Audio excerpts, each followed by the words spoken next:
தைப்பூச நாளில் வந்து ஏன் இடம்பெறுகிறது கட்டுவதற்காக எப்படி பொங்குற நேரத்தில்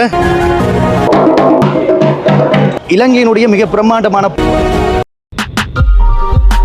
இன்றைய தினம் இலங்கையினுடைய மிக பிரம்மாண்டமான பால்குட பவனி காட்சியை வந்து நீங்கள் பார்க்க போறீங்க. இந்த பால்குட பவனி எப்படி செய்கிறாங்க, என்ன மாதிரி செய்கிறாங்க, வீதிகளிலே மக்கள் எப்படி வருகின்றார்கள், பக்தியோடு வருகின்ற ஒரு மீசில் இருக்க வைக்கின்ற காட்சியை வந்து இந்த காணொலியில் பார்க்க போறீங்க. பல விடயங்கள் இருக்கு, மக்களை பாருங்க. விருது யூடியூப் சேனலில் முதன்முறையாக பார்க்குறீங்கன்னு சொன்னால் மறக்காம சப்ஸ்கிரைப் பண்ணி இந்த காணொலியை பாருங்க. வாங்க காணொலிக்குள்ள போகலாம். நாங்கள் நிற்கின்ற இடம் இலங்கை யாழ்ப்பாணம் இனிவில் என்ற ஊரில் இருந்து முதலாவது இந்த பால்குட பவனி எத்தனை மணிக்கு ஆரம்பிக்கிறது என்ற காட்சியை வந்து பார்க்க போறீங்க. அப்படியே நடந்து வந்து இந்த நாங்கள் நிற்கிற கோயிலுக்கு எப்படி வந்தார்கள், கோயிலுக்குள்ளே இடம்பெறுது பல விடயங்கள் இருக்குது. மக்களை பாருங்க. 2025ஆம் ஆண்டு பால்குட பவனி எப்படி இடம்பெறுது அது சார்ந்த விடயங்கள் முழுவதுமாக இருக்குது, மறக்காம பாருங்க. மருதனார் மட சந்தியில் நிற்கிறோம். 6 மணி 15 நிமிஷம் சரியாக இப்போ பால்குட பவனி ஆரம்பிச்சுட்டு பாருங்க. பின்னாலே ஆஞ்சநேயர் சிலை, மருதனார் மடம், ஆஞ்சநேயர் கோயில், அப்படியே பவனி வார காட்சியை பார்த்து கொண்டிருக்கிறோம்.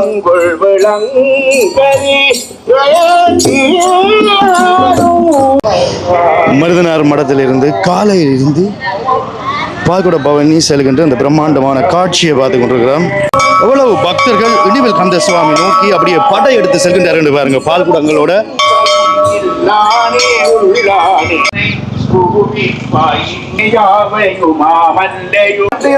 2025ஆம் ஆண்டு பால்குட பவனி பாருங்க. முன்னுக்கு மிக பெரிய ஒரு மணியை கொண்டு செல்கின்றார்கள். குடத்துக்குள்ள பால் இருக்குன்னு. பால்குட பவனி ஏன் செய்கின்றார்கள், எந்த நாளில் செய்கின்றார்கள், எந்த கடவுளுக்கு செய்கின்றார்கள், ஏன் இப்படி செம்புகளிலே பால்களை கொண்டு பக்தர்கள் பக்தியோடு செல்கின்றார்கள் என்கின்ற விடயங்கள் உங்களுக்கு கேள்விகள் எழுந்திருக்கும். மக்களே, அதை நான் உங்களுக்கு சொல்ல போகின்றேன். இந்த பால்குட பவனி ஏன் இடம்பெறுகிறது, என்ன காரணத்துக்காக இடம்பெறுகிறது என்று சொல்லி நான் படித்த தகவலை உங்களோட பகிர்றேன். முக்கியமாக பாருங்க.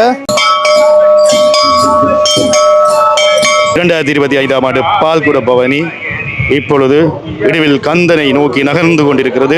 அங்கே என்னெல்லாம் இடம்பெறுகிறது என்று சொல்லி மக்களை உங்களுக்கு காண்பிக்க போகின்றேன். மேளங்கள் எல்லாம் அடித்துக் கொண்டு தேவாரங்கள் எல்லாம் பாடிக்கொண்டு செல்கின்றார்கள். கைகளிலே வந்து பால் குடங்கள்.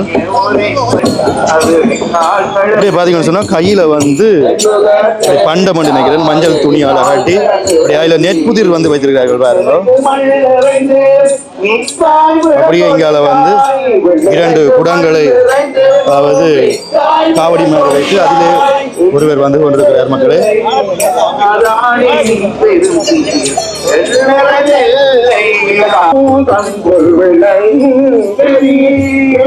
மாபெரும் பொங்கல் மற்றும் பால்குட பவனி.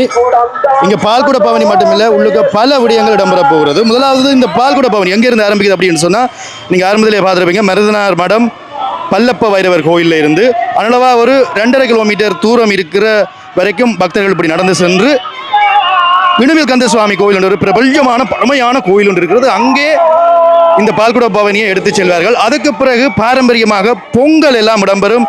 கோயிலுக்கு முன்னால பாரம்பரியமான பொங்கல் எல்லாம் வந்து இடம்பெற இருக்கிறது. பாருங்க மக்களே, எல்லாரும் தயாராகி கொண்டிருக்கிறார்கள். அதனைத் தொடர்ந்து மாலை நேரத்தில் உலகப்பெரும் மஞ்ச திருவிழாவும் இடம்பெறும். இதுதான் முதலாவது விஷயம்.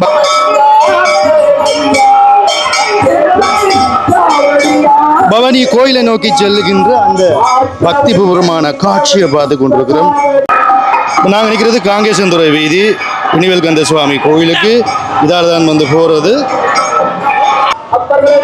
இந்த பால்குட பவனி எந்த நாள் இடம்பெறுது அப்படின்னு சொன்னால் தைப்பூச நாள். இந்த தைப்பூச நாளில் சிறப்பான விஷயம் ஒன்று இருக்கிறது. என்ன விடயம் அப்படி என்று சொன்னால், தமிழ் கடவுளான முருகன் அசுரர்களை அழிக்க அன்னையிடம் வீர வேலை வாங்கி கையில் ஏந்திய நாள் தான் இந்த தைப்பூச நாள். இந்த தைப்பூச நாளில் இலங்கையில் மட்டுமின்றி உலகத்தில் வாழ்கின்ற அனைத்து முருகன் கோயிலையும், குறிப்பாக மலேசியா முருகன் கோயில், முக்கியமான முருகன் கோயிலில் இந்த பால்குட பவனியை வந்து பக்தியோட பக்தர்கள் எடுத்து செல்வார்கள். அப்படி ஒரு காட்சியை இலங்கை யாழ்ப்பாணம் இனிவில் கந்த சுவாமி முருகன் கோயிலுக்கு பக்தியோட எப்படி பக்தர்கள் இந்த பால்குட பவனியை செய்கிறார்கள் என்றுதான் பார்த்து கொண்டிருக்கிறீங்க. முக்கியமாக இன்னொரு விஷயத்தை நான் உங்களுக்கு சொல்கிறேன். 27 நட்சத்திர மண்டலங்களில் 8வது நட்சத்திரம் இந்த தைப்பூசம். தை மாதத்தில் பூச நட்சத்திரம் வரும் ஒரு புண்ணிய நாள். இந்த நாளில் நல்ல காரியங்கள் எல்லாம் வந்து செய்வார்கள். கடைகள் திறப்பார்கள், காணி எழுதுவார்கள், அப்படின்னு சொல்லி நேர்த்திகள் வைப்பார்கள், அப்படின்னு சொல்லி பல விஷயங்கள் வந்து செய்வார்கள். பழனி மலை தெரியும், முருகனுடைய திருத்தலங்களில் அதுவும் ஒன்று. ஆண்டிக்கோலத்திலே பழனி மலையில் நிற்கின்ற முருகப்பெருமானுக்கு அன்னை பராசக்தி அந்த ஞான வேலை வழங்கிய, அந்த அற்புதமான வேலை வழங்கிய நாள் இந்த அற்புதமான தைப்பூச நாள்.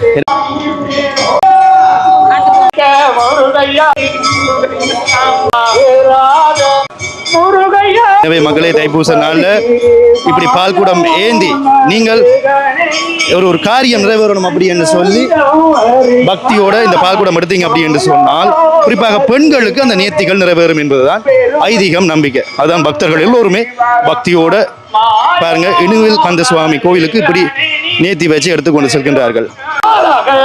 பால்குட பவனியோட இணுவில் கந்த சுவாமி கோயிலை நாங்கள் பார்த்து கொண்டிருக்கிறோம்.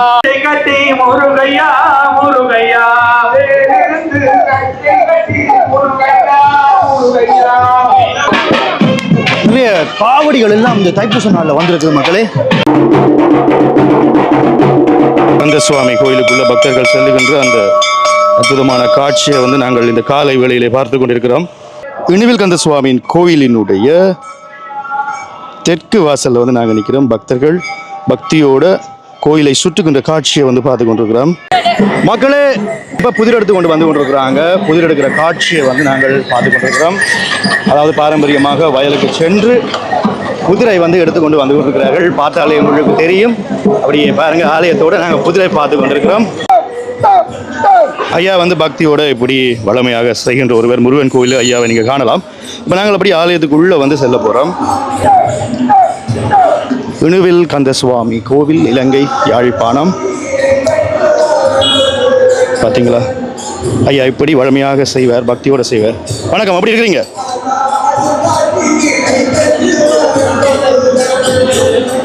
இப்பொழுது பக்தர்கள் பக்தியோட கோயிலுக்குள்ள சென்றது பிறகு கோயிலுக்குள்ளே என்ன இடம்பெறுகிறது அப்படி என்று சொல்லிதான் நாங்கள் பார்க்க போகின்றோம்.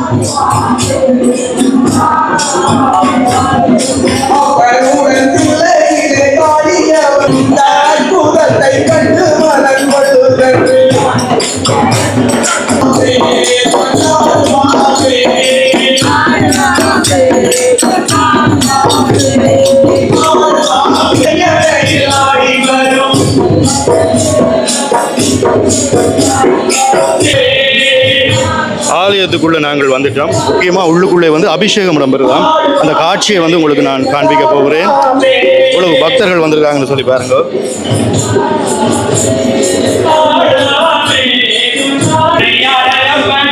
இப்பொழுது இப்படியே கோயிலை சுற்றி பாத்திரத்தோடு வந்த பக்தர்கள் நிற்கின்றார்கள். இது கோயிலினுடைய உட்பிரகாரம். பாருங்க, உட்பிரகாரம் எப்படி இருக்குன்னு பாருங்க. அப்படியே அதற்கு பிறகு அபிஷேகம் இடம்பெறுகிறது. அந்த சுற்றி வந்த அந்த பாலை பக்தர்கள் பக்தியோடு கந்த சுவாமிக்கு அபிஷேகம் செய்கின்ற காட்சியை பார்த்து கொண்டிருக்கின்றோம்.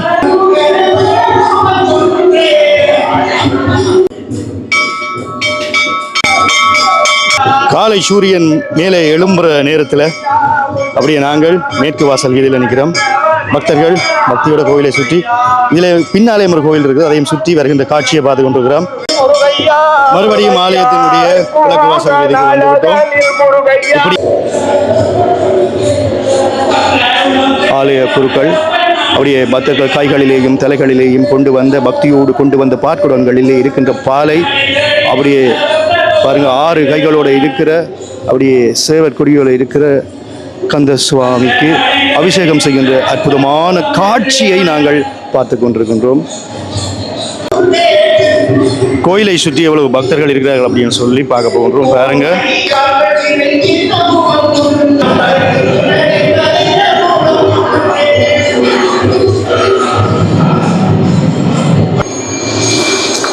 கோவிலினுடைய உட்பிரகாரம், தெற்கு பிற உட்பிரகாரத்துக்குள்ள பாருங்க எவ்வளவு பக்தர்கள் அப்படியே வரிசையாக நிற்கிறார்கள் என்று சொல்லி.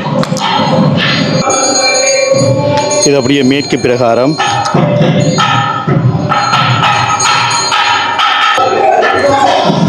இப்பொழுது நாங்கள் அப்படியே வடக்கு பிரகாரத்தை பார்க்குறோம். பாருங்க, கோயில் நல்ல அழகா இருக்குது.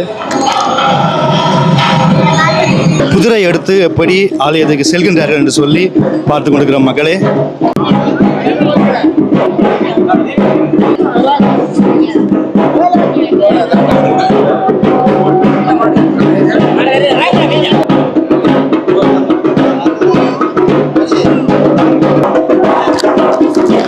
ஆலயத்துக்குள்ளே புதிரை கொண்டு பூஜையில் வைத்ததுக்கு பிறகு பக்தர்களுக்கு வழங்குவாங்க. அதுக்கு பிறகு புதிர் நெல் இடித்து பொங்கல் வந்து இந்த ஆலயத்தில் வந்து இடம்பெறும்.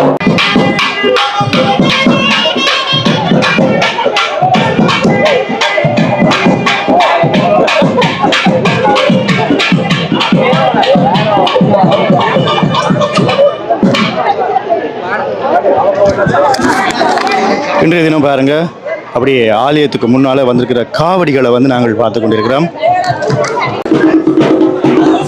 புதிர் நெல்லை அப்படியே முருகப்பெருமானுக்கு படைத்ததுக்கு பிறகு பாருங்க பக்தர்கள் எப்படி அந்த புதிர் நெல்லை வீட்டிலே கட்டுவதற்காக எப்படி எடுக்கிறாங்க பாருங்க.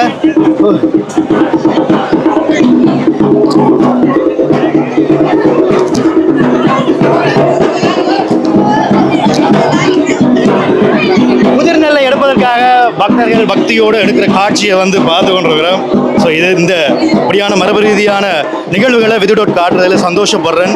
நானும் இந்த இடத்துல நிற்கிறேன்.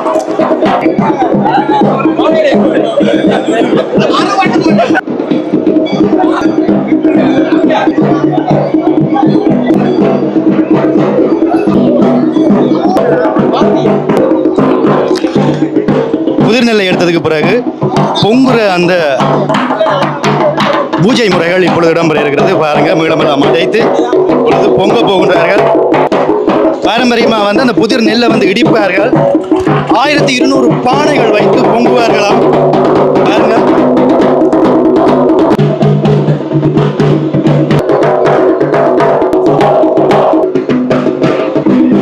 மகளே அவர்கள் வந்து பாருங்க பொங்கி இந்த பொங்குவதற்கு மூத்தது இந்த உரல்ல போட்டு அப்படி இந்த நெல்லை வந்து எடுப்பார்கள். இப்போ பூஜைகள் இடம்பெற்ற காட்சியை பார்த்து கொண்டிருக்கிறோம். இதெல்லாம் நம்மளுடைய பாரம்பரிய சடங்கு முறைகள். எதிர்கால சந்ததிக்கு வந்து இந்த நிகழ்வுகள் எல்லாம் தெரியணும். நிச்சயமாக இது உங்களோட பிள்ளைகளுக்கு எல்லாம் காட்டுங்க மக்களே.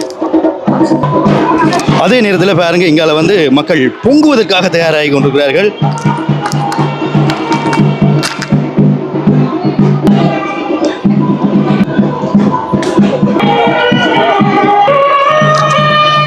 இப்பொழுது அங்கே அந்த பானை வைக்கின்ற அந்த பூஜை முறையை பார்த்துருப்பீங்க. நாங்கள் நேராக பின்னால் நிற்கிறோம். அங்கே பார்த்துருப்பீங்க, அங்கே வந்து பொங்குகிற நேரத்தில் பக்தர்கள் இங்கே பொங்குவார்கள். சுமார் 1200 பானைகள் வைத்து பொங்குவதாக கூறப்படுகிறது. இன்னும் பக்தர்கள் நிறைய பேர் வருவாங்க.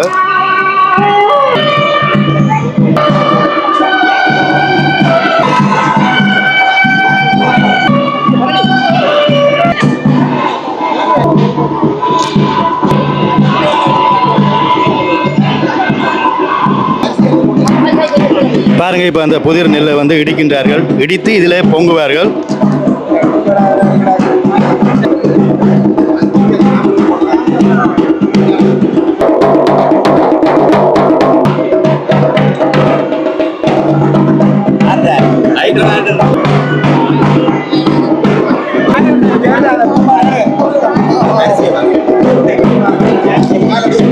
இன்றைய நாள் பொங்கல் ஆரம்பமாகிறது. எனவே இப்போ அந்த இடித்து எடுத்து பிடைத்த அந்த அரிசியை பொங்க போகின்றார்கள்.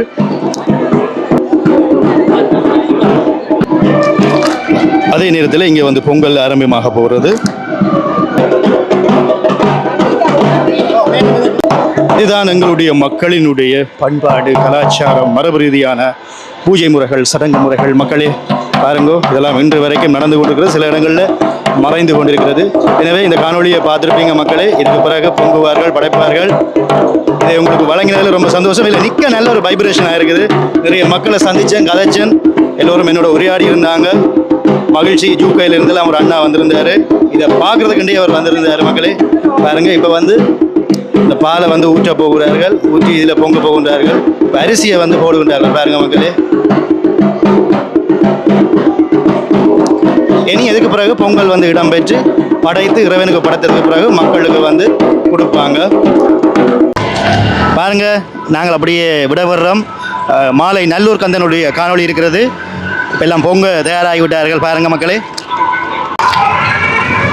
பாருங்க, இதுதான் எங்களுடைய அந்த பாரம்பரிய முறை. இதே மாதிரி வீட்டில் எல்லாம் கொழுவார்கள். இவர் வந்து வாகனத்தில் புதிர் நெல்லை கொழுவிருக்கிறார். பாருங்க மக்களே. சரி, நான் வந்து வெளிக்கிட்டேன். நன்றி மக்களே. இன்றைய நாள் உங்களுக்கு ஒரு பிரயோசனமான தகவலை வந்து பகிர்ந்திருக்கிறேன். இந்த பால்குட பவனி தொடர்பாக இது எங்கே வந்தது, எப்படி வந்தது, எப்படியெல்லாம் செய்தார்கள் அப்படி என்று சொல்லி அடுத்த காணொலியில் உங்களை நான் சந்திக்க என்று உங்கள் அன்பான நன்றி மக்களே.